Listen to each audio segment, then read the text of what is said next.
welcome to a ninth coffee chat.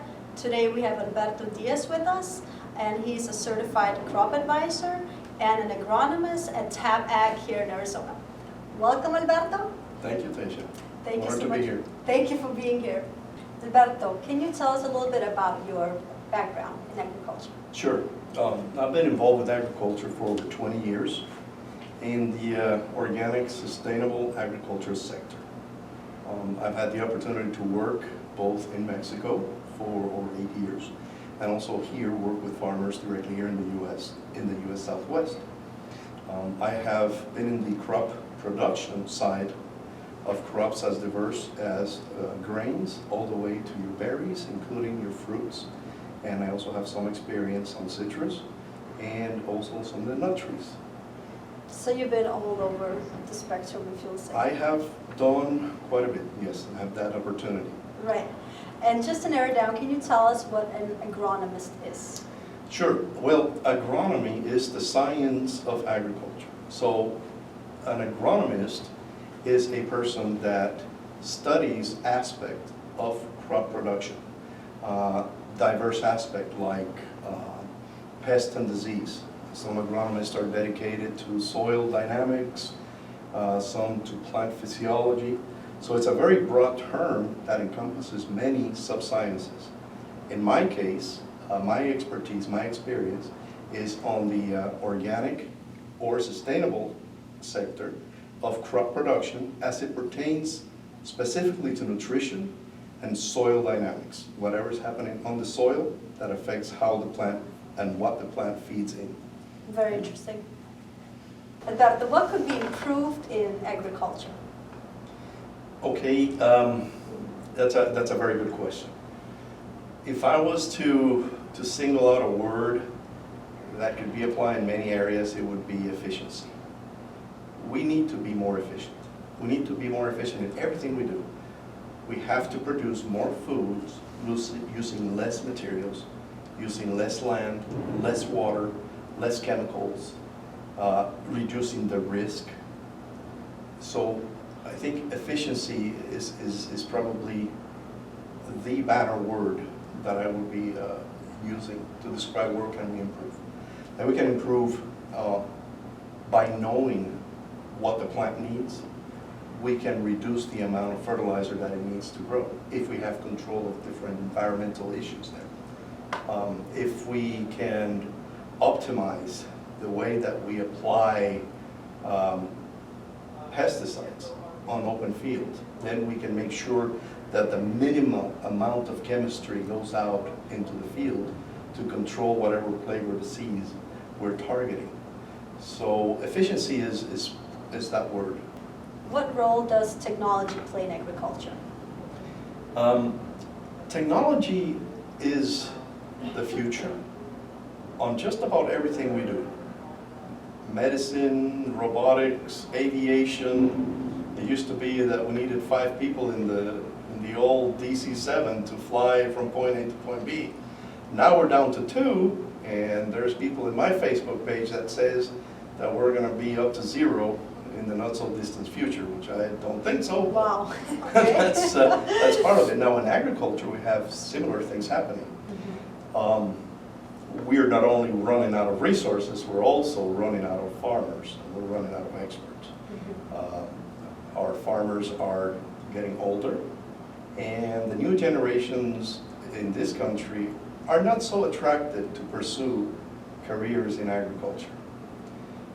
It also takes a lot of time to become an expert in growing a particular crop. Say you needed to grow cotton, you're going to need at least 10 seasons before you get enough exposure to the different problems that a cotton farmer will experience before you can call yourself somewhat of a grower. We don't have that time. That's a long apprenticeships, and again, we don't have apprentices. So technology plays a vital role. We can now sensor our fields. We can have graphical representations of the different variables that play when we are producing any crop, be it on the outside or be it indoors production systems. And we can analyze that data. we can create algorithms that are going to flag when certain variables are coming into risk ranges. And now, because we have technology, we can affect those variables. If it's getting, for instance, too hot, we can flip a switch, so to speak, and have the irrigation going a little bit earlier.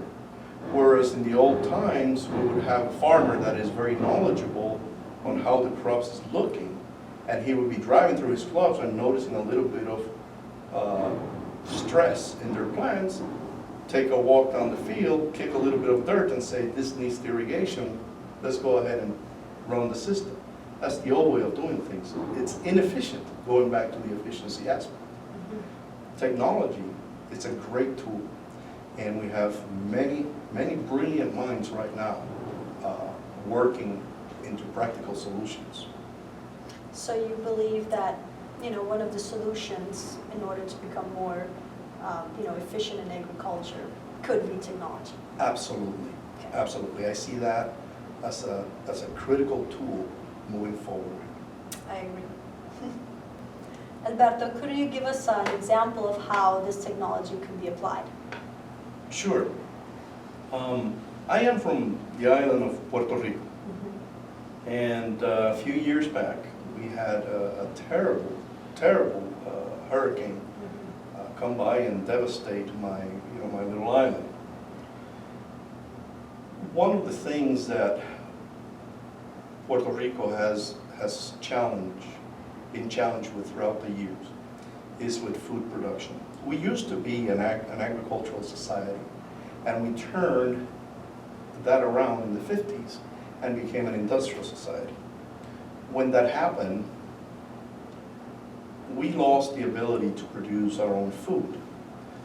So most of the foods that are consumed by the 3.8 million Americans that live in Puerto Rico needs to be imported, most of it coming out of Port of Jacksonville, Florida.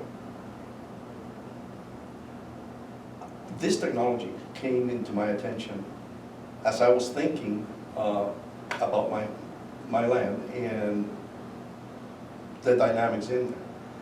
Shortly after the hurricane, I visited my family and friends down there. And I visited a town called Bonito, where it's in the mountains, a beautiful area where most of the flowers are produced. And I saw devastation there that was heart-wrenching. And in the middle of that, I realized that procuring food for people in the mountains of Puerto Rico is a challenge. This technology has the ability to bring food production to remote areas where you can have not only one container in a small footprint, but you can stack 4 of them one on top of the other. And now you can have 4 high and X numbers on the side, and in the same footprint, you have quadruple or more the ability to produce the food. When you add to that the elements of efficiency, that inside of the container you also have stacks, then that can become a potentially important part of the solution, of the food producing solution, for areas that have a particular profile of needs and circumstances. And that's the very first point of curiosity where I became aware of Pure Greens. And we're glad you did. So thank you so much, guys, for watching. And thank you so much, Alberto, for sharing all your knowledge. That was very interesting, and I'm sure that a lot of the viewers didn't know about what's really going on in the farming industry and agriculture. So thank you so much for coming and sharing it. We really appreciate it. It was certainly my pleasure, and thank you for inviting me. Thank you so much. Okay, guys, if you enjoyed this video, make sure to give us a thumbs up and subscribe to our YouTube channel. And if you need to kind of recap all this info, make sure to watch the video again, since there's a lot of great information and knowledge in this video. Thank you so much for watching, and see you next time.